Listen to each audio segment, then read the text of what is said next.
E se eu te falar que a turminha do STF organizou uma estratégia para tentar atrasar as próximas sanções da Magnitsky em cima de ministros do STF? Eu tive esse palpite na semana passada, mas eu acabei decidindo nem gravar sobre isso, porque depois eu pensei, cara, mas é conspiracionismo demais, é nível chapéu de alumínio, sabe? Falei, vou deixar quieto e vamos ver o que acontece. Aí saiu uma matéria hoje na Folha de São Paulo, deixa eu ver se é Folha de São Paulo, né? Saiu uma matéria hoje na Folha de São Paulo que me leva a crer que o palpite estava certo. Vamos lá. O Fux, um dos ministros que não tiveram seus vistos suspensos, ele está na primeira turma. Os outros dois ministros não estão, Cássio Nunes e André Mendonça, que também foram blindados nesse primeiro momento, não tiveram nenhuma sanção, visto cancelado nem nada. Só que o Fux é o único dessa turma, desse grupo de 3, que está na primeira turma, que é a turma que está julgando Bolsonaro. Quarta-feira, depois de amanhã, serão as alegações finais do Bolsonaro, da defesa, de todos os réus aí desse teatro do golpe. O que acontece? O próximo passo é a decisão. Depois das alegações finais, a próxima coisa a ser feita, tá? E aí pode levar uma semana, 2 semanas, mas a próxima coisa a ser feita seria a decisão, que é onde eles já arquitetaram lá de condenar Bolsonaro e mandar ele para cadeia, beleza? Vamos analisar algumas coisas. Neste momento, Bolsonaro já está preso. Está preso dentro da sua casa, censurado, sem poder falar com ninguém. Não passou pela primeira turma. Alexandre de Moraes tomou essa decisão de ofício, ignorando o PGR, ignorando a primeira turma, como um bom ditador que ele é. Só que agora os ministros do STF estão cagando de medo. E eu não uso essa palavra, eu nunca usei essa palavra em um vídeo meu, eu vou repetir. Eles estão cagando de medo, mas ao mesmo tempo não querem demonstrar que estão com medo para não sofrer sanções. O que sobra? Já que o Fux é um cara que é visto já como alguém mais favorável ao lado do Bolsonaro, se o Fux pede vista e segura esse processo durante 3 meses, os outros ministros não seriam sancionados agora e o Alexandre de Moraes não sai como perdedor. Fica basicamente como se houvesse uma briga entre Moraes e Fux. O Moraes ainda fica como o cara que quer prender Bolsonaro e não cedeu às pressões dos Estados Unidos e da Magnitsky. E o Fux fica mais bonito na fita já porque ele não sofreu sanção nenhuma e não está na mira das sanções. Olha o que sai hoje na Folha de São Paulo. Fux pode empurrar julgamento de Bolsonaro para 2026. São fortes os sinais que o ministro Fux vai pedir vistas e basta uma pequena espichada para que se chegue a março do ano que vem. São fortes os sinais. Eu não vi sinal nenhum. Fico bem claro aqui. Eu não vi sinal nenhum disso. Mas a imprensa já está soltando, olha, Fux vai pedir vista. Pedir vista é atrasar 3 meses. Dar para o STF 6 meses, sei lá, de mobilizar suas contas, de tirar o dinheiro do lugar, de arrumar um jeito na hora que a Magnitsky vier eles ficarem mais de boa, ou até mesmo de tentar fazer uma negociação. Eles conseguem dar uma respirada. Então, na verdade, quem está fazendo uma jogada é o STF para ver se os Estados Unidos pede vista da Magnitsky deles. Olha a matéria. Ó, cara, isso aqui é improvável que o julgamento de Bolsonaro termine em setembro e é possível que ele entre pelos primeiros meses de 2026. Admita-se que em setembro ele entra na reta final. São fortes os sinais de que o ministro Luiz Fux vai pedir vistas. Pelo regimento do tribunal, o ministro tem 90 dias para devolver o processo. Por hipótese, passam-se assim os meses de outubro, novembro e dezembro. Começa o recesso e o tribunal só retorna às suas atividades em fevereiro. Basta uma pequena espichada para que se chegue a março de 2026. Essa demora haverá de acavalar o julgamento do ex-presidente com a apreciação dos recursos relacionados à sua inelegibilidade pelo Tribunal Superior Eleitoral, com uma nova composição. 2026 virá com fortes emoções. E aqui está Luiz Fux.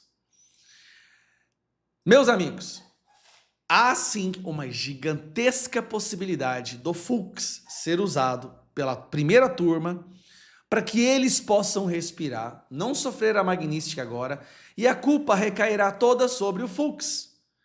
Fux não será odiado no Brasil, na verdade ele vai se transformar num herói, joga o processo mais 3 meses, joga para março do ano que vem, gente. Março, então vamos lá, setembro, outubro, novembro, dezembro, janeiro, fevereiro, março, são 7 meses que joga para frente no ano de eleição.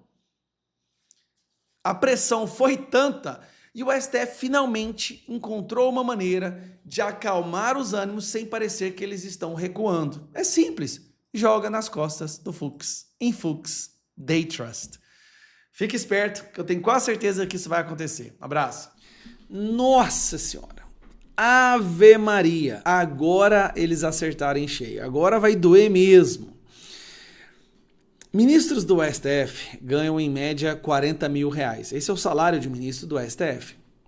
Então como que se explica ministros do STF terem relógios de 500 mil, apartamento em Miami de 5 milhões de dólares, o equivalente a quase 30 milhões de reais, ter vários patrimônios espalhados pelo mundo, né? Como se justifica isso? Como que alguém que ganha R$40 mil consegue ter um apartamento de 28 milhões de reais? Funciona da seguinte maneira. A principal renda dos ministros do STF não está no salário deles. A principal renda, a principal fonte de renda deles está nos escritórios de advocacia, da qual a esposa ou um parente deles é dono, e eles, né, trabalham com os pedidos desses escritórios de advocacia. Eu não vou fazer nenhuma acusação, mas funciona assim. Eles ganham o dinheiro deles com escritórios de advocacia muito próximos a eles. E aí que está a questão. Alexandre de Moraes sancionou Trump sancionou Alexandre de Moraes e disse que viriam mais pessoas a ser sancionadas. Gilmar Mendes começa a gritar pelos 4 cantos que vai defender Alexandre de Moraes. Rapaz, não demorou muito. Se eu tava achando que a próxima pessoa sancionada seria a esposa do Moraes, sei não, viu? Mas pode ser que não seja. Saúde pra mim. Estados Unidos cercam familiares para asfixiar ministros do STF com lei Magnitsky. Estados Unidos entendeu que a renda, a parte financeira dos ministros não está nos seus salários. Na verdade, eles não estão nem aí. O salário para eles é miséria, para eles é uma migalha. A renda deles está em outro lugar. Como eu disse, nos escritórios de advocacia. E aí, sai essa daqui, porque agora vai doer mesmo. O governo dos Estados Unidos estão com um mapeamento de todos os escritórios de advocacia de familiares de ministros do Supremo. Eu estou falando de filhos, esposas, cônjuges, parentes próximos. E não é só isso. Aqui. Isso aqui essa próxima parte é um recado explícito para Gilmar Mendes. Os institutos de ensino e pesquisa ligados aos próprios ministros do STF também estão na mira. Do que a gente está falando? Por exemplo, ministro Gilmar Mendes, que é o mais antigo do STF em atividade, ele é fundador do IDP, que é um instituto de ensino, a gente chama de faculdade, tem sede aqui em Brasília, tem curso de Direito, tem curso tanto de... Curioso, né? Um cara prestes a ser sancionado como violador de direitos humanos é dono de uma faculdade que ensina Direito. Tanto de pós-graduação como de graduação. E por quê? Por que está mapeando? Porque o governo dos Estados Unidos está mapeando tanto escritórios de advocacia de familiares de ministros do Supremo e institutos também privados de ministros do Supremo. Qual que é a ideia? O objetivo é mapear possíveis ligações financeiras dos ministros, para o caso de a gestão Trump decidir aplicar a lei Magnitsky em mais algum ministro, para além de Alexandre de Moraes. Eles já entenderam. Está tendo um diálogo entre o governo americano e Gilmar Mendes. Gilmar Mendes está gritando, está dando entrevista, falando que não vai recuar, ele está se posicionando como aquele que não vai desistir. Vem um recado lá de cima, falando assim, olha, você está achando que a gente está falando só do escritório de advocacia do Zanin, da esposa do Moraes, do Dias Toffoli? Não, meu amigo. A gente está falando também da sua faculdade. Agora, você imagina Te pergunto, quem é que vai estudar numa faculdade sancionada por violação dos direitos humanos no mundo? Quem? Cara, o Gilmar Mendes, ele tá na negação ainda. Todos os outros ministros já entenderam. Esse negócio vai dar merda, vamos ter que acalmar. O único que finge não entender, que tá na negação, é o Gilmar Mendes. E do jeito que ele tá agindo, ele tá puxando pra ele a próxima sanção. Ele tá puxando. O Barroso tava no radar, agora não. Quem tá lá escancarado, esticado assim no radar, com aquele rosto lindo que ele tem, é o Gilmar Mendes. O Flávio Dino tá até caladinho. Vocês repararam que o Flávio Dino não tá falando nada? O mais caladinho por enquanto é o Flávio Dino. Aquele que sempre fala, sai em defesa. Ninguém fala nada. Já tá tendo até mudança de voto do Zanin na primeira turma em relação à sentença dos prisioneiros políticos. Gilmar Mendes, o que você foi arrumar pra sua vida, cara? Cara, você não tá entendendo a pancada que vem pra cima. Finge não entender, vai arrastar. E o pior, Gilmar Mendes vai arrastar a nossa Suprema Corte para um buraco que serão necessárias gerações para retirar de lá. Matéria do Wall Street Journal. O Supremo no Brasil deu um golpe de Estado. Wall Street Journal é simplesmente o jornal mais lido pelos investidores dos Estados Unidos. Quem é que vai investir num país que acabou de sofrer um golpe de Estado? Gilmar, dá tempo, irmão.